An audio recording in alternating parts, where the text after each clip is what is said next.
দেখেন, আমি মোটামুটি এক সপ্তাহ ধরেই এই টিএসসিতে এসে বিভিন্ন দাঁড়ে দাঁড়ে ঘুরছি, যাতে আমি হাসানাত আবদুল্লাহ ভাই বা সার্জিস আলম ভাই এদেরকে আমি পাই, যাতে তাদের কাছে আমি আমার প্রবলেমটা বলতে পারি।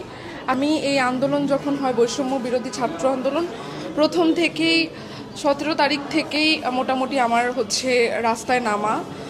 সেখানে আমার বাবা যথেষ্ট আমাকে সাপোর্ট করেছে যে মা তুমি যাও, ইভেন আমাকে টাকা পয়সাও দিয়ে দিয়েছে যে তুমি যদি বাইরে খেতে চাও বা তুমি আন্দোলনে তাও থাকবা।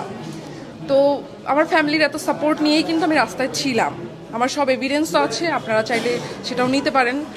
তো আমরা একটা ফ্যাসিস্ট সরকারের পতন করেছি। এখন পতন কেন করেছি? যাতে আমরা আমাদের জীবনটাকে আবার সেই আগের মতো স্বাধীনভাবে চলতে পারি। কিন্তু তার মানে এই না যে হচ্ছে মানুষজন এখন দেখা যাচ্ছে যে যারা নিরপরাধ, অপরাধের সঙ্গে যুক্ত না, তাদেরকে হচ্ছে বিভিন্ন মানে মামলায় হচ্ছে নাম দেওয়া হচ্ছে। এখানে আবার মামলা বাণিজ্যও হচ্ছে। আমি হচ্ছে, আমার জেলা হচ্ছে মাদারীপুর।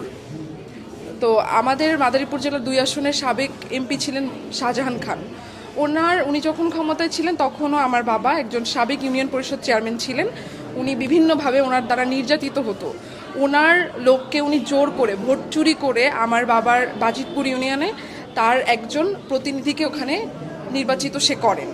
তারপর থেকে আমার বাবার এগেনস্টে মিথ্যা মামলা, একটার পর একটা মামলা, আপনারা জানতে পারবেন সেটা মাদারীপুরে একটু খোঁজ নিলেই। তারা বিভিন্ন ধরনের মিথ্যা মামলা আমার বাবাকে দিয়ে বিভিন্ন সময় হয়রানি করিয়েছে। তো আমরা যখন একটা ফ্যাসিস্ট সরকারের পতন করেছি, আমরা একটা নতুন উদ্যমে আমাদের জীবনটা শুরু করতে যাচ্ছিলাম। তো সেখানেও এখনও দেখা যাচ্ছে যে আমরা পুরোপুরিভাবে স্বাধীন হইনি। কারণ হচ্ছে আমার বাবা একজন সাবেক ইউনিয়ন পরিষদ চেয়ারম্যান, 2021 সাল পর্যন্ত ছিল তার ক্ষমতা। তো সে ওইভাবে আওয়ামী লীগ বা বিএনপি কোনো দলের সাথেই ডিরেক্টলি, যেটাকে বলে সরাসরি যুক্ত থাকা, সেভাবে ছিল না সে।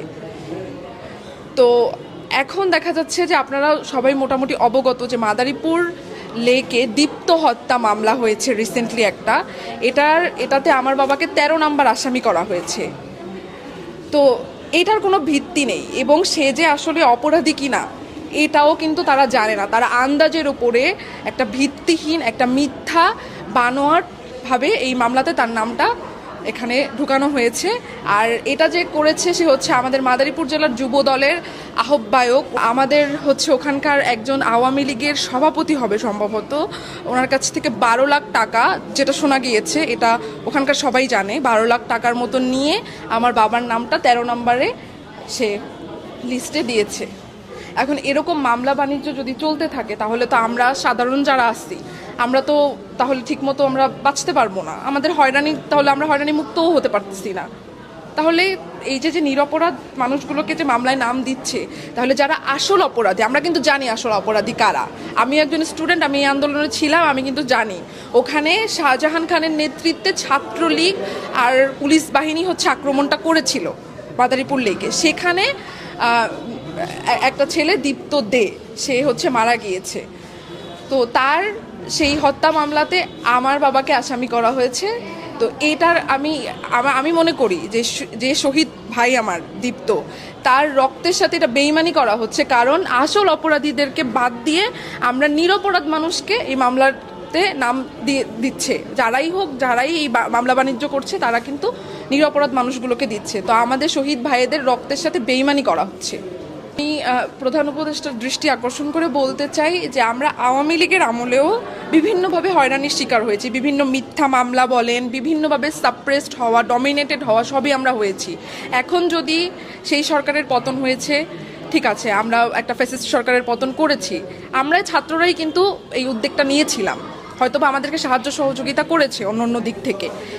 তো এখনও যদি আমরা সেই একই হয়রানির শিকার হই, তাহলে আমরা আসলে কার কাছে বিচার চাইব? আমার জায়গাটা কোথায়? এখানে এই মামলাগুলো হচ্ছে বিভিন্ন থানা, কোর্ট এভাবে নেওয়া হচ্ছে। তারা কি আসলে ইনভেস্টিগেশন করে মামলার নামগুলোকে নিতে পারছে না? তাহলে এখানে স্বচ্ছতাটা কোথায় থাকলো?